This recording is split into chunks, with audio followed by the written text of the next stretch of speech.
I have to admit to you that I had another sermon planned for today, but things are moving very rapidly as they concern the Middle East, U.S. involvement, and the impact it all may have upon Israel.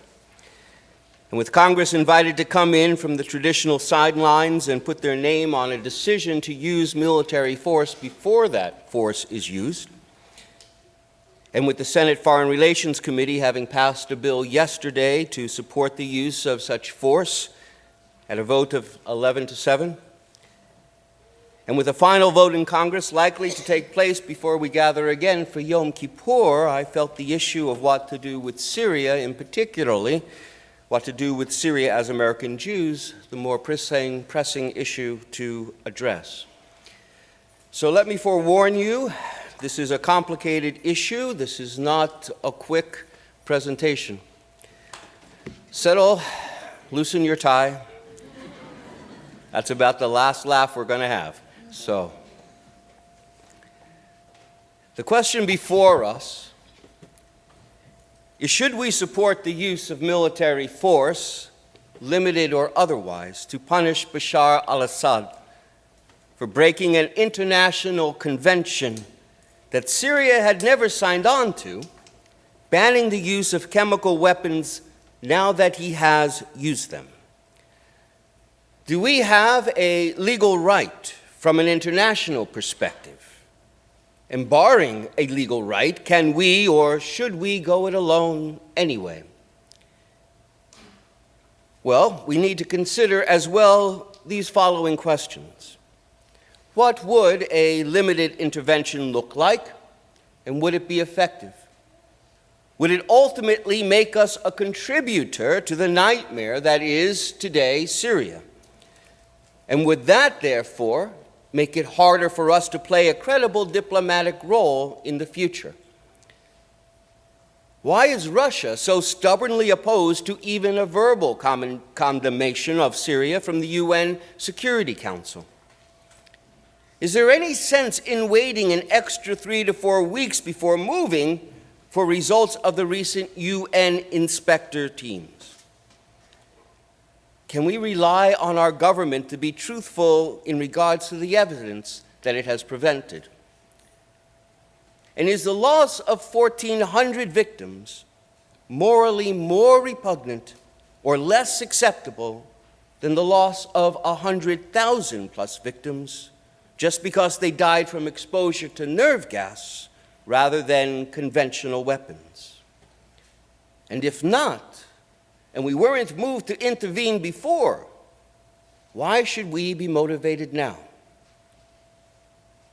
And since what Assad is doing, he is doing to his own people, and he hasn't gone after any U.S. ally with which we have a defense treaty, is it vital that we respond? Might not our involvement only escalate the extreme volatility of the region and thus cause an even higher threat to Israel's security? In other words, would our action as the United States, bring retaliation from Syria and its allies against Israel, as they have promised to do? And lastly, what does Israel want us to do? And so first, a little background. Syria, a country of some 22 million, is a diverse country, both ethnically and religiously. Most Syrians are ethnically Arab, and they follow the Sunni branch of Islam. But there are also ethnic Kurds and Christian Arabs and a few others in the mix. The country is run by members of yet another minority sect known as Alawites. The Alawite government rules currently through a repressive dictatorship that favors the Alawite minority, which in turn has led to decades of resentment and inner, if not repressed, turmoil. Alawites have a natural preference for Assad to prevail. They will be the first to suffer the retaliation of everyone else if Assad should fall. Syrian civilization, as many know, goes back thousands of years, but modern Syria is only a few years older,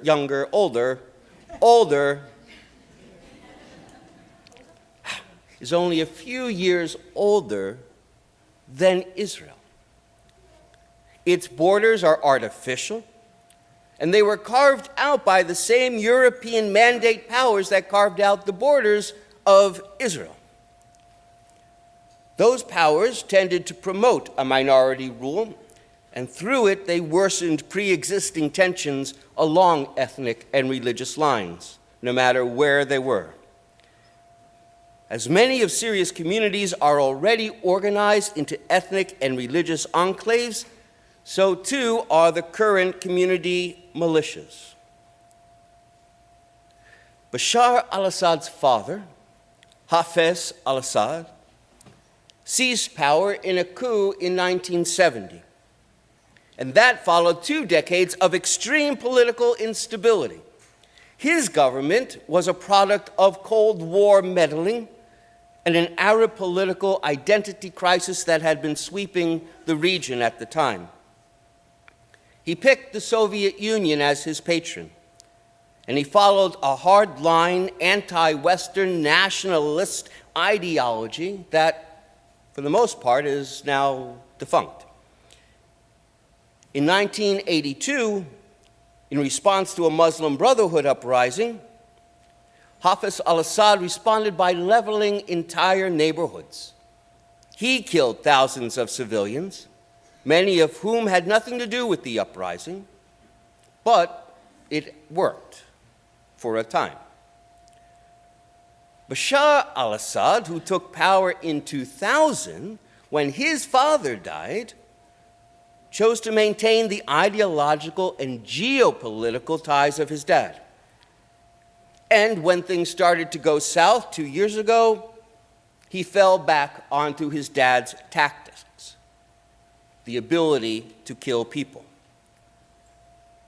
The killing started in April of 2011, when peaceful protests, inspired by the earlier revolutions in Egypt and Tunisia and across the Arab world, rose up to challenge the dictatorship of Assad, and Assad responded.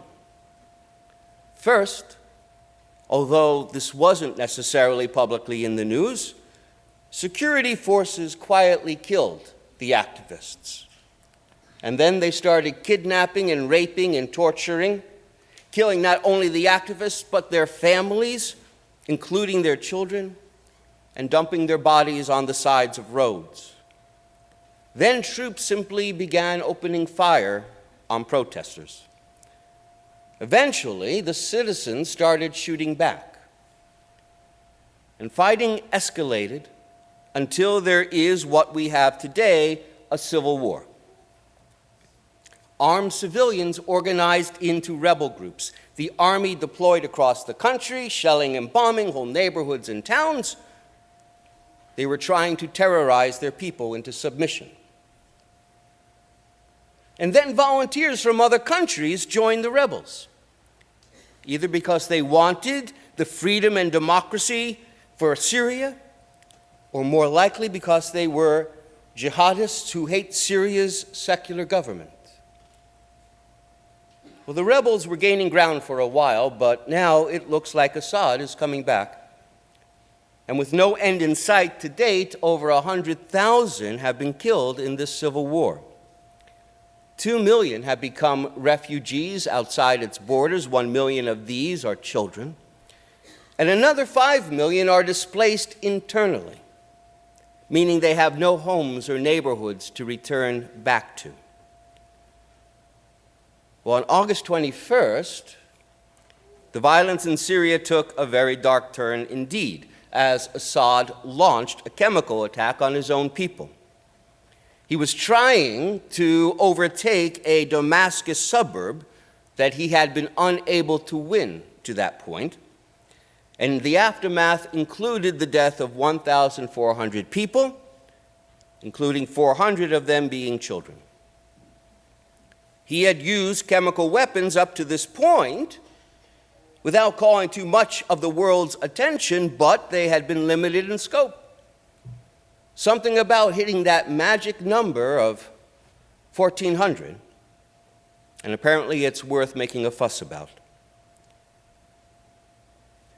Today, Russia is Syria's most important ally. Moscow blocks the United Nations Security Council from passing anything that might hurt the Assad regime, which is why the United States has to continually go around the UN to do anything. Russia's interest in protecting Assad outside of these lingering Cold War ideologies and fears include the fact that Russia has a naval installation in Syria, which is strategically important and is Russia's last foreign military base outside the former Soviet Union. Additionally, Syria buys quite a lot of Russian military exports, and Russia needs the money. Now, Iran is Syria's second most important ally.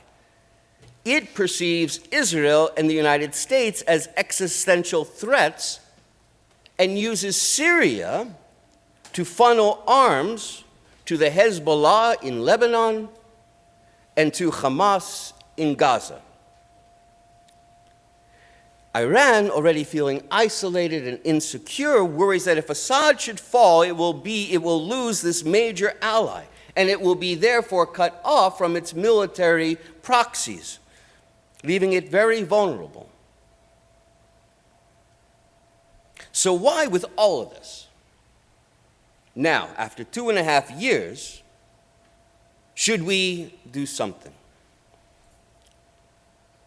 Why, after the UN, as well as other historical coalition allies of the willing, have failed to sign on, does President Obama, who has to this point followed a fairly consistent policy of disentanglement, and especially now that we're finally out of Iraq and almost out of Afghanistan, want to go down a road of probable entanglement? And the truth of the matter is, because there really are no good options for us to pursue one way or the other. All military options are bad. Ship arms to the rebels, and even if it helps them topple Assad, it would ultimately empower jihadists and worsen the rebel infighting, which would lead to an unimaginable chaos, and perhaps even a second civil war. And we'll remember that the United States made this mistake during Afghan's 1990s war, which helped the Taliban ultimately take power in 96. Simply taking out Assad would probably do the same, opening up a dangerous power vacuum. And that would run the risk, the all too dangerous risk, of allowing chemical stockpiles and technology to fall into the hands of jihadist networks worldwide. Launch an airstrike, impose a no-fly zone, well, that could suck us in possibly for years and probably wouldn't make all that much difference on the ground. An Iraq-style invasion would, in the very best outcome, accelerate the killing and cost a lot of U.S. lives, and wildly exacerbate anti-Americanism in a boon to jihadists and nationalist dictators alike, and would require the United States to impose order for years across a country full of people who are just out to kill each other. And similarly, there's no viable diplomatic solution. There's no one to sign a peace treaty with on the rebel side, even if Assad wanted to. And there's no foreseeable victory for the other. Sanctions won't work as long as Russia won't sign on. The United States might try to pressure or cajole or even horse trade something with Moscow so that it will catch on. But there's not that much we can offer that's of more interest to Russia than is Syria. And given the devastation and the factionalism and the long-seated hatreds and the rapid spread of the jihadist influence, along with the lack of any history of any type of government other than brutal dictatorships, it's very hard to see how Syria rebuilds into a functioning state after this current calamity. Best estimates, it will take a generation for things to begin just to cool down. For a time when the world might be able to send in peacekeepers to broker a fragile peace a la Lebanon. Mind you, Lebanon, who was still recovering from its own 15 civil year war that ended in 1990. It is completely true that any strike against Syria by the U.S., as it is being formulated now before Congress, will have little practical consequence against the Assad regime. Some delivery sites, transport and communications infrastructure for the delivery of chemical weapons, the majority of which will be emptied by then, will be degraded. But should Assad fear that he is backed into a corner one day with little option left, and we would note that very few Arab dictators have ever made it out alive recently, should he decide to go for broke and take the world with him, even after this proposed strike, he will have the ability and the resources to deploy chemical weapons in a terrible fashion. Now, Obama has been criticized for making public his plans for an attack, allowing Syria to even empty its facilities. But it is, in truth, a fairly shrewd move of diplomacy, if it's not entirely original, because this is what Clinton did in '98 with Operation Desert Fox, when the UK and ourselves were bombing Iraq as a punishment for cheating on weapons of mass destruction disarmament. Chemical weapons, by the way, which we had enabled, the United States. The strikes then were also intended to degrade Iraq's WMD production capacity. The 100 or so targets were, as with Syria, telegraphed ahead of time. Many of them were emptied. Iraq knew it was coming and was mostly unsurprised, which meant that the situation didn't escalate, and the campaign was limited in scope and appeared to be largely successful, at least in terms of punishing Hussein. As with Iraq, Syria will know what's coming. And outside of the perfunctory rhetoric, nothing should escalate, really, as a result. And the message will have been delivered that we are willing and capable of delivering on our words with no boots on the ground and limited collateral damage, which is exactly what's been presented before Congress. A resolution for a limited, finite series of strikes that will be carefully calibrated to send a message and cause just the right amount of pain. Now, the administration to date has been true to its word that it doesn't want to be dragged into a long and intractable conflict that would hurt more than it would help. Its doctrine of disentanglement. But it also clearly believes that Assad's use of chemical weapons has set a potentially dangerous enough precedent that it demands a military response. Obviously, the administration would like the support of the international community, but barring that, the calculus is that the cost of doing nothing seems far worse than the cost of getting involved, even if we were to go it alone.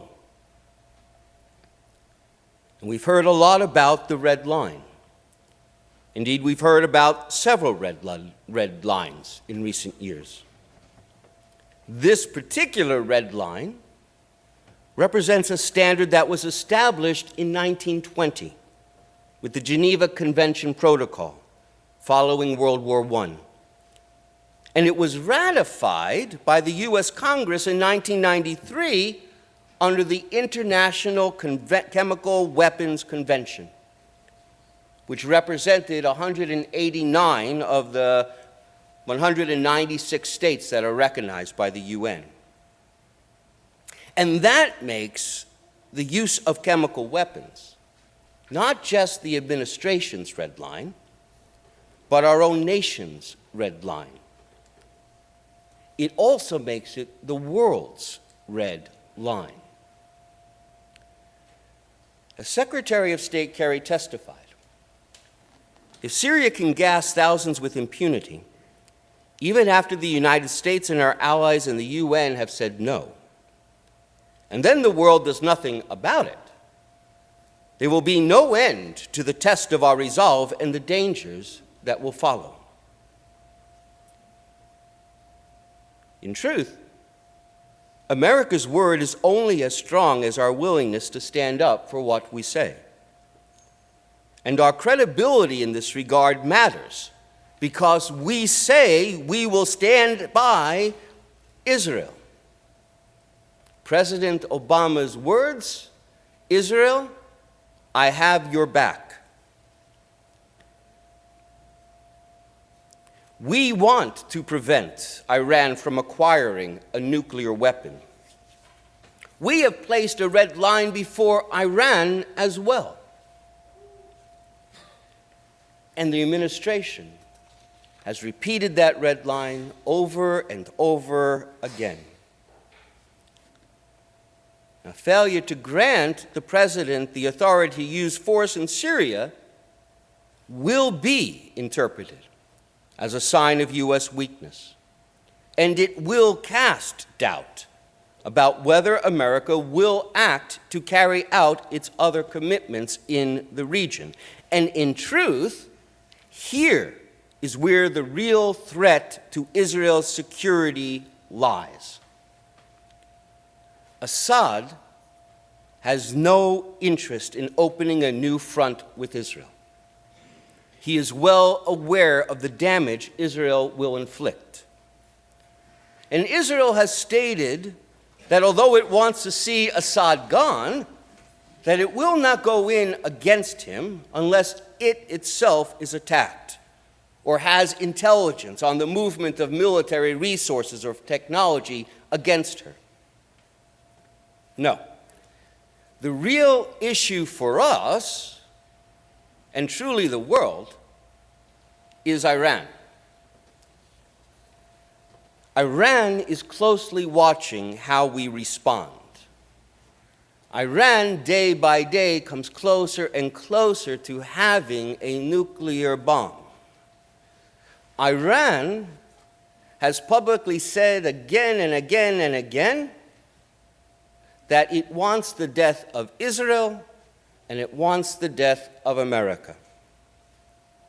What we do in Syria will influence how Tehran perceives our determination to prevent it from acquiring a nuclear weapon. And the use of military force to back up our red lines will send that powerful signal to Iranian leadership, first and foremost, about its nuclear program. Our involvement in Syria may have very little impact on the Syrian conflict itself. I understand that. But it will have an enormous impact on Iran's next step as it sees that we are truly willing to use military force to prevent them from taking it. As far as Israel is concerned, she relies on the strength of our credibility and our follow-through as a cornerstone of her overall security. Her ambassador to the U.S. is sympathetic to the resolution before the House, which I suppose is as close as getting a formal statement of approval that we're inclined to get. And it is no secret that she would rather see Assad gone. But it has also been no secret that she is terribly wary of Iran. She is being currently careful, though, not to speak too loudly. The members of Knesset are under strict orders not to go before the press. Only Netanyahu is speaking on this issue. They are speaking carefully and quietly, lest this become an Israel issue and no longer an American one. Because if that should happen, then the cause for certain is lost. Bottom line, death by chemical and death by explosion are no different. Bottom line, there is no good or effective solution for Syria, period. Bottom line, the West has had a simply terrible record every time we've gotten involved in the Middle East. And bottom line, given our own government's untruthfulness in past administrations, we have every reason to doubt the efficacy of their evidence now. Except that this is now and not then. Indeed, this is a new reality. And perhaps like the effects of global warming, the new reality of global terrorism, of the uprising of peoples oppressed by regimes that we ourselves propped up and we maintained, the use of deadly materials and technologies that we ourselves sold abroad and we distributed, are just so many chickens coming home to roost. This is not a like it or leave it reality. This is a here we are, folks. And if we want it tomorrow that's better for our children, we have no choice but to deal with it.